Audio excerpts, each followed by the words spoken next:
നമസ്കാരം, അക്ഷയ കേരളത്തിലേക്ക് സ്വാഗതം. കേരളത്തിലെ ലക്ഷക്കണക്കിന് സാമൂഹിക സുരക്ഷാ പെൻഷൻ ഗുണഭോക്താക്കൾ കാത്തിരിക്കുന്ന ഏറ്റവും പുതിയ ക്ഷേമ പെൻഷൻ അപ്ഡേറ്റുകളുമായി ഇന്നത്തെ വീഡിയോയിലേക്ക് എല്ലാവർക്കും സ്വാഗതം. വീഡിയോ ആരംഭിക്കുന്നതിന് മുൻപ് ഒരു കാര്യം പ്രത്യേകം പറയട്ടെ. സോഷ്യൽ മീഡിയയിൽ നിരവധി വ്യാജ വാർത്തകൾ പ്രചരിക്കുന്നുണ്ട്. 3000 രൂപ പെൻഷൻ ലഭിക്കും, എല്ലാവർക്കും കുടിശ്ശിക ഒരുമിച്ച് ലഭിക്കും, പുതിയ പട്ടിക തയ്യാറാക്കുന്നു എന്നിങ്ങനെ പലതരത്തിലുള്ള വാർത്തകളും പ്രചരിക്കുന്നുണ്ട്.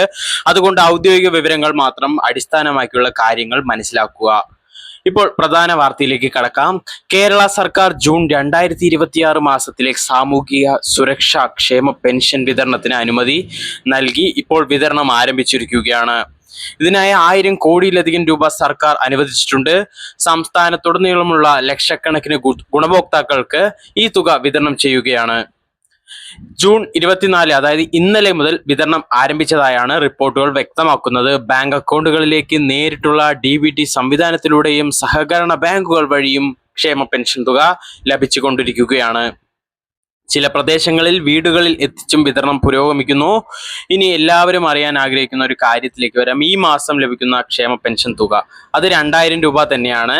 നിലവിൽ സാമൂഹിക സുരക്ഷാ പെൻഷന്റെ അടിസ്ഥാന നിരക്ക് 2000 രൂപ തന്നെയാണ്. ചില വാർത്തകളിൽ 3000 കുറിച്ചും പരാമർശങ്ങൾ വന്നിട്ടുണ്ട്. ഔദ്യോഗികമായി വിവരങ്ങൾ ശ്രദ്ധിക്കുക. 3000 രൂപ ഇതുവരെ പെൻഷൻ ആക്കിയിട്ടില്ല, പക്ഷേ ഭാവിയിൽ സാധ്യതയുണ്ടെന്ന് VD സതീശൻ മുഖ്യമന്ത്രി അറിയിച്ചിട്ടുമുണ്ട്.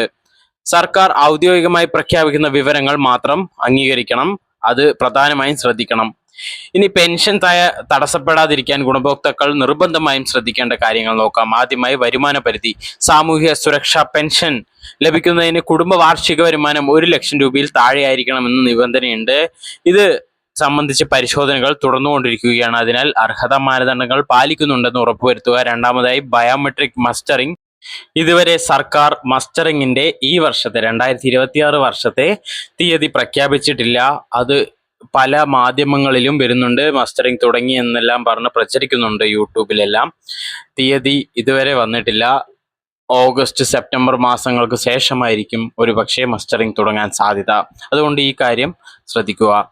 വിധവാ പെൻഷന്റെ കാര്യത്തിലേക്ക് വരാം. വിധവാ പെൻഷന്റെ കാര്യം, നോൺ റീമാരേജ് സർട്ടിഫിക്കറ്റ് എല്ലാവരും സമർപ്പിക്കേണ്ട ആവശ്യമില്ല. ഇതുവരെ സമർപ്പിക്കാത്തവരാണ്, അതിൽ നിർദ്ദേശങ്ങൾ വന്നവർ മാത്രമാണ് അത് സമർപ്പിക്കേണ്ടത്.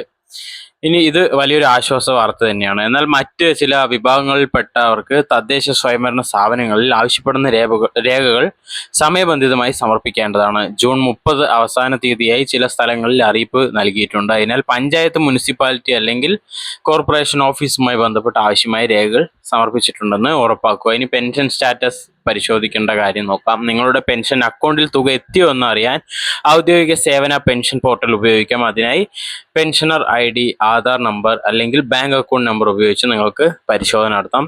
സുരക്ഷാ കോഡ് നൽകി സെർച്ച് ചെയ്താൽ നിങ്ങളുടെ ഏറ്റവും പുതിയ പേയ്മെന്റ് വിവരങ്ങൾ ലഭിക്കാൻ സാധിക്കും. ഇനി ഗുണഭോക്താക്കൾ ഏറ്റവും കൂടുതൽ ചോദിക്കുന്ന ചില സംശയങ്ങൾക്ക് മറുപടി നോക്കാം. കമന്റ് ബോക്സിൽ ഒരുപാട് കമന്റ്സ് വരുന്നുണ്ട്. അതിനുള്ള മറുപടിയാണ്. പലരും ചോദിക്കുന്ന ഒരു ആദ്യത്തെ ചോദ്യമാണ്, എൻ്റെ സുഹൃത്തിന് പെൻഷൻ ലഭിച്ചു, പക്ഷേ എനിക്കിതുവരെ ലഭിച്ചില്ല എന്നുള്ള കാരണം. ഇതിന് പല കാരണങ്ങളുണ്ടാവാം. എല്ലാ ജില്ലയിലും ഒരേ ദിവസം തന്നെ വിതരണം പൂർത്തിയാകണമെന്നില്ല. ബാങ്കുകളുടെ പ്രോസസ്സിംഗ് സമയം, അക്കൗണ്ട് വിവരങ്ങളിലെ വ്യത്യാസങ്ങൾ, സാങ്കേതിക കാരണങ്ങളാൽ തുടങ്ങിയവ കാരണമാണ് ചിലർക്ക് കുറച്ച് ദിവസങ്ങൾ വൈകി തുക ലഭിക്കുന്നത്. അതിനാൽ ഒരു ദിവസം വൈകിയതുകൊണ്ട് ആശങ്കപ്പെടേണ്ട ആവശ്യമില്ല. മറ്റൊരു പ്രധാന കാര്യം, ബാങ്ക് അക്കൗണ്ട് വിവരങ്ങൾ കൃത്യമാണെന്ന് ഉറപ്പാക്കേണ്ടത്.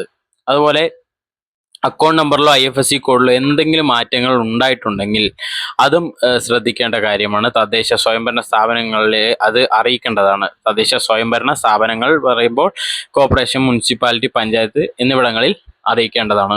പലപ്പോഴും ഇത്തരം ചെറിയ പിഴവുകൾ പോലും പെൻഷൻ വിതരണം വൈകാൻ കാരണമാണ്.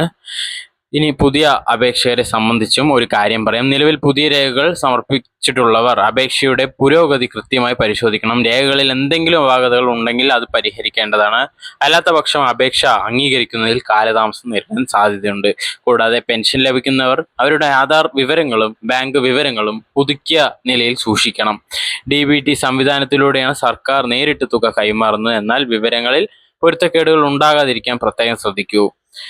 പെൻഷൻ വർധനവ്, കുടിശ്ശിക വിതരണം പ്രത്യേക ബോണസ്, 3000 രൂപ പെൻഷൻ തുടങ്ങിയ തലക്കെട്ടുകളുടെ നിരവധി വ്യാജ വാർത്തകൾ പ്രചരിക്കുന്നുണ്ട്. അതിൽ ജാഗ്രത പാലിക്കണം. ഇത്തരം വാർത്തകൾ വിശ്വസിക്കുന്നതിന് മുൻപ് ഔദ്യോഗിക സർക്കാർ അറിയിപ്പ് വന്നിട്ടുണ്ടോ എന്ന് പരിശോധിക്കുക. അധികൃത ഉത്തരവില്ലാതെ വരുന്ന വിവരങ്ങൾ പലപ്പോഴും തെറ്റിദ്ധാരണ സൃഷ്ടിക്കാറുണ്ട്. അതുകൊണ്ട് ഗുണഭോക്താക്കൾ ജാഗ്രത പാലിക്കുകയും ഔദ്യോഗിക വിവരങ്ങൾ അതുപോലെ OTP ആർക്കും തന്നെ ഷെയർ ചെയ്യുകയും പാടില്ല. ഇതുവരെ ലഭ്യമായ വിവരങ്ങൾ പ്രകാരം ജൂൺ മാസത്തെ ക്ഷേമ പെൻഷൻ വിതരണം പുരോഗമിക്കുകയാണ്. നിങ്ങൾക്ക് ഇതുവരെ തുക ലഭിച്ചിട്ടില്ലെങ്കിൽ കുറച്ച് ദിവസം കൂടി കാത്തിരിക്കൂ. അതുപോലെ തന്നെ ആർക്കൊക്കെ പെൻഷൻ ലഭിച്ചു എന്നുള്ളത് കമന്റ് ബോക്സിൽ രേഖപ്പെടുത്തൂ. ലഭിച്ചിട്ടില്ല എന്നുണ്ടെങ്കിൽ ലഭിച്ചിട്ടില്ല എന്ന് കമന്റ് ബോക്സിൽ രേഖപ്പെടുത്തൂ. അത് മറ്റുള്ളവർക്കും സഹായമായിരിക്കും. അതുപോലെ തന്നെ ചാനൽ ആദ്യമായി കാണുന്നവർ ചാനൽ സബ്സ്ക്രൈബ് ചെയ്യാനും ഷെയർ ചെയ്യാനും ബെല്ലൈക്കൻ എനേബിൾ ചെയ്യാനും ലൈക്ക് ചെയ്യാനും ഹൈപ്പ് ചെയ്യാനും മറക്കരുത്. നന്ദി, നമസ്കാരം.